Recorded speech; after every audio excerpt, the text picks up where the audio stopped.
Hello, everybody, and welcome back. I'm Ted, your host, and for this lecture, we're going to continue right along with our examination and our look at African Americans after 1970. In our last lecture, we looked at affirmative action. We looked at the debate regarding affirmative action, and we also examined the sort of we took a small look at the career of Tom Bradley of Los Angeles, the former mayor of Los Angeles.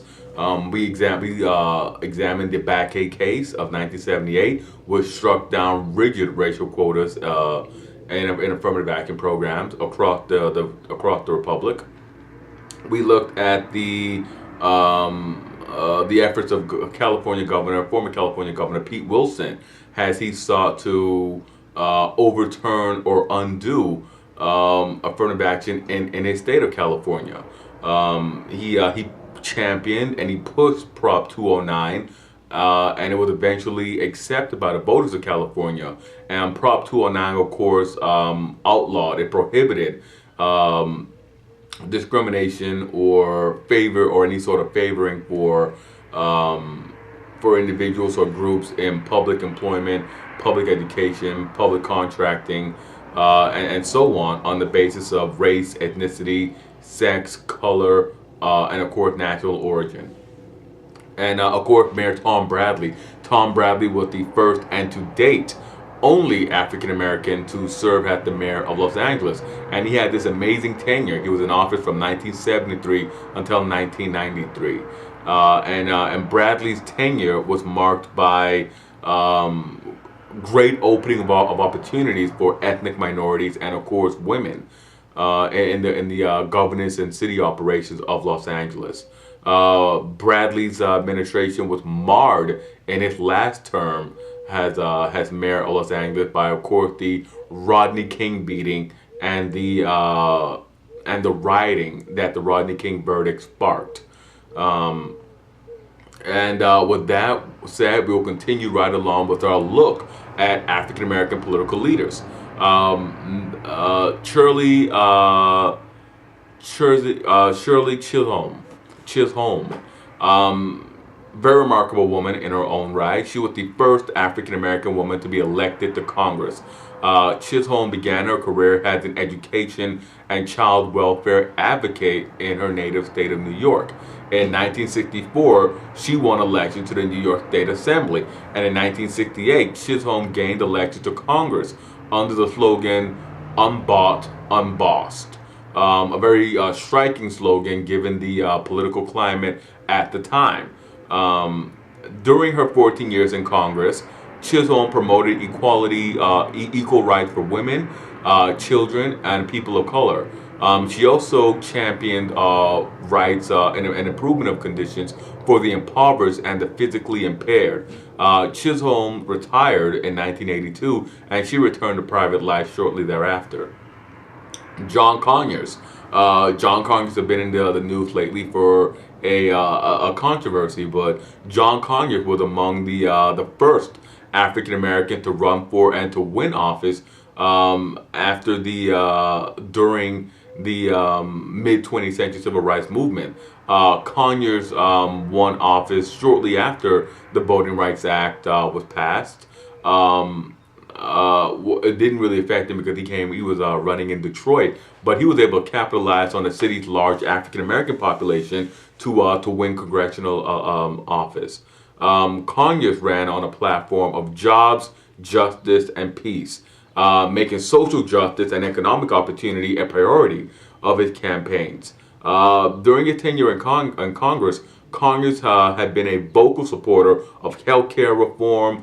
He was a critic of violence against women and a proponent of keeping hate crime statistics. Conyers was also a founding member of the Black Congressional Caucus, an organization that we'll get to in a little bit.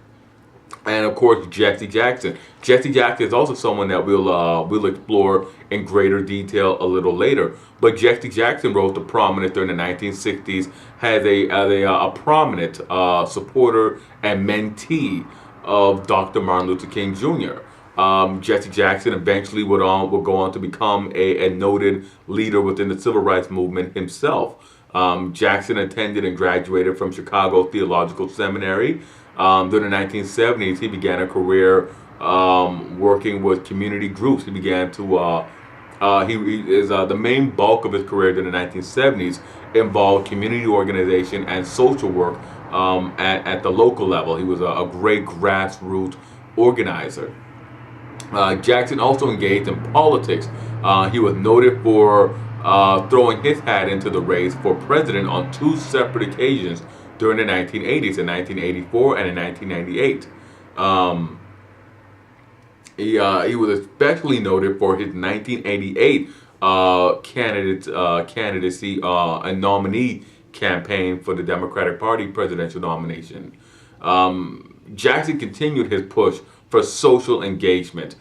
He founded the Rainbow Coalition in 1986, an organization that really sort of harkened back to and heralded his ability to organize at the grassroots level.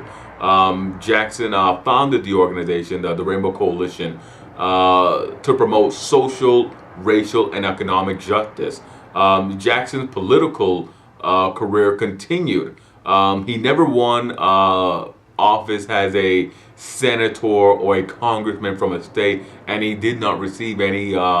He did not receive the nomination for the Democratic Party presidential nomination, but he was elected by the residents, by the inhabitants of Washington D.C. to serve as their shadow senator in the United States Congress. Later, Jackson would also be brought into the national forefront as he brought home hostages, United States hostages, American hostages who were held in Kuwait and Iraq.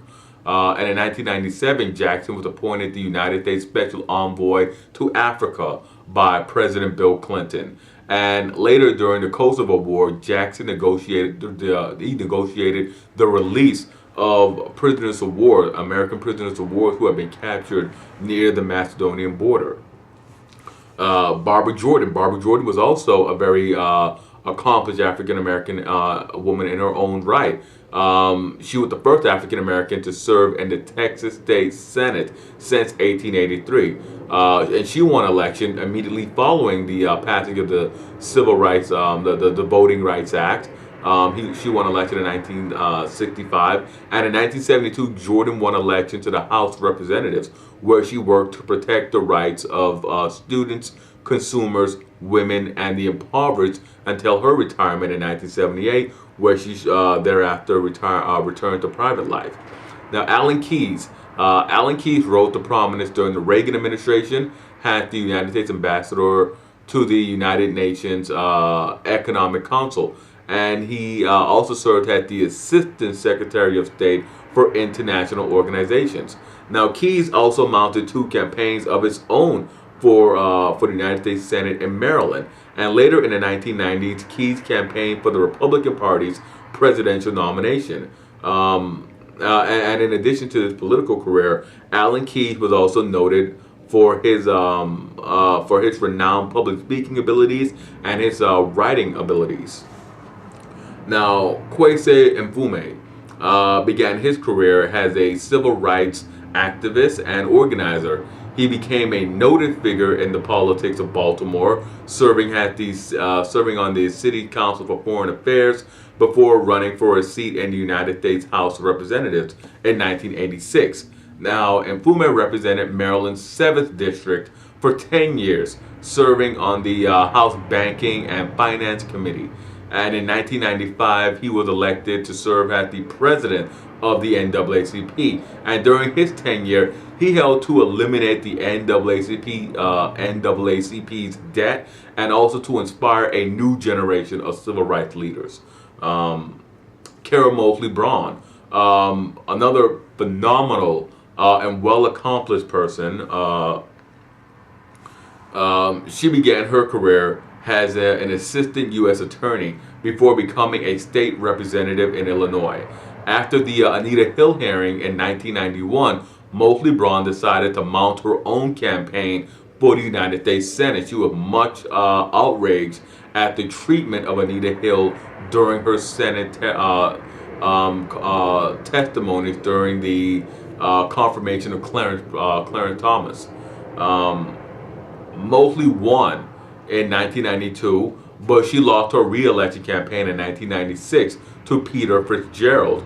After her loss, Mosley Brown was later appointed to serve as the United States ambassador to New Zealand by President Bill Clinton in 1999.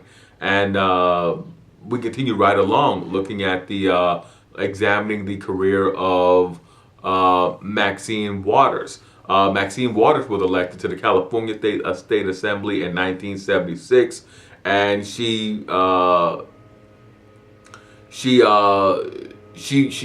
exhibited real persistence and a dogged determination to ensure passage of legislation that prevented officers from strip searching people for minor offenses. That was an established practice during those years, and Maxine Waters fought to remove that indignity from people suspected of minor offenses. She helped to raise and that really helped to raise and elevate her profile locally and enabled her to gain election to the United States House of Representatives in 1990. Now, ever since 1990, Maxine Waters, who's still a serving member of Congress, she had been noted throughout her career at the federal level for her advocacy on behalf of the impoverished and ethnic minorities. And Andrew Young, perhaps one of my favorite politicians of the later half of the 20th century, and really he's seen as one of the most successful African American politicians of the 20th century. Young began his political career in 1971 as a member of the United States House of Representatives. In 1977, he left Congress to serve as the United States ambassador to the United Nations after being nominated by President Jimmy Carter. In 1981, Young mounted a very successful campaign to run for the mayoralty of Atlanta, which he won. And after leaving office, after leaving his position as mayor of Atlanta, Young mounted an inspired and an impassioned campaign for the governorship of Georgia. And since 1990, Young has largely focused on policy issues. We went over those to sort of highlight the rise of African Americans holding political office, and we're going to go right back to a number of those figures, particularly Andrew Young, because I sort of singled him out in crafting this lecture. There was a major difference, and there was a major difference, particularly in office holding of African American between the late 19th century and the late 20th century. Civil rights concerns really sort of brought large numbers of African Americans into office during the latter half of the 19th century and during the latter half of the 20th century.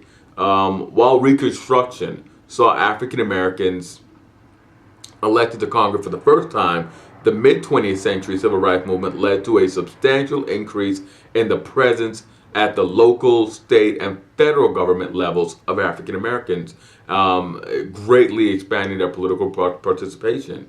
In the years since 1965, African Americans have also gained access to city halls, to mayorships. During the Great Migrations, the vast majority of African Americans who fled the Southeast settled in large cities, the large cities of the Northeast, the Midwest, and of course the West Coast. The rise of African Americans in politics began with Richard Hatcher, who in 1967 became the mayor of Gary, Indiana. He was followed by Carl Stokes in Cleveland, Ohio the following year, and in 1973 by Coleman Young and Tom Bradley in Detroit and Los Angeles, respectively. Now, these mayoralties, particularly the mayoralties of Young and Bradley, really serve to illustrate the different management styles taken by politicians, the different city compositions, and of course the different reactions to this rise in African American political participation. Andrew Young, getting back to Andrew Young and rolling on with the others. Young was born in Alabama, in Tuscaloosa, Alabama, and he served during World War II as a member of the Tuskegee Airmen, harkening back to what I said earlier, where for politicians of the Cold War era, between 1945 and 1991, it really did well. It really did serve them well to have a good war record. And the Tuskegee Airmen had a phenomenal war record. Now, after leaving office,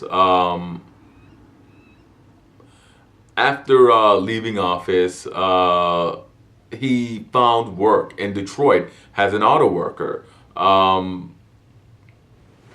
While working as an auto worker, he helped to found the National Negro Labor Council, which he was an active member of before he took public office.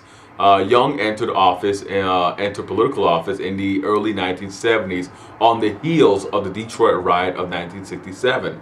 Now, the city of Detroit rapidly went into decline after the riot. And the riot of 1967 helped to further accelerate the pace of white flight from Detroit, which really helped to deplete the city's tax base. Now, despite this handicap, Young was able to forestall the abrupt flight of the major auto manufacturers, as well as to integrate much of the city public offices and the police force. He was, however, sharply criticized, Andrew Young, for his management style, which was labeled dictatorial at best, and he was also his administrations were also fogged and really dogged by allegations of corruption and really just chided for the abrasive speeches he made regarding the management of Detroit. The suburban populations of Detroit really found his speeches and his behavior abrasive. Now, for all of his flaws, Young remained a favorite of the working class of Detroit, who reelected him 4 times to office. He was finally forced to leave office due to ill health, and he eventually retired in 1993. Tom Bradley, the mayor of Los Angeles that we spoke of before, he was born in Texas to sharecropping families, and I'm drawing this conclusion between Bradley and Young because both held office for roughly the same time. Both came to office under similar circumstances, but both of their cities would sort of have this they would have this sort of like comparison, not quite to the degree that people compare and contrast the abilities and styles of Thomas Jefferson and Alexander Hamilton, but very close, very close. Bradley relocated with his family to Los Angeles. They moved from Texas to California.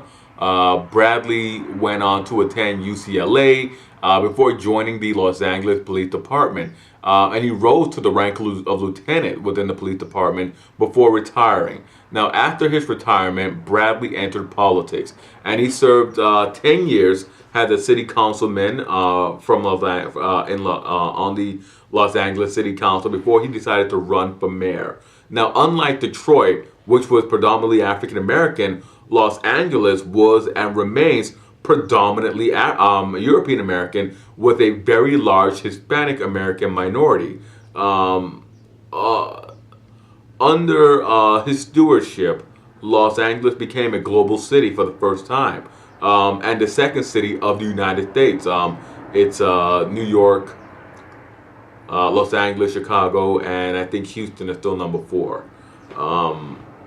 but Los Angeles grew in prominence and became the leading city of the Western United States, the leading city of the Pacific of the Pacific states, the leading city of California, and a very prominent location as far as foreigners are concerned with the in regards to the United States. Now, while in office, Bradley pursued very conservative pro-business policies. Bradley saw himself as a builder and a healer of the racial ills affecting the city of Los Angeles. And in particular, he saw himself in that role after witnessing and sort of coming to power on the heels of the Watts riot. Now, it was during his tenure that the Rodney King beating occurred, and the subsequent riots.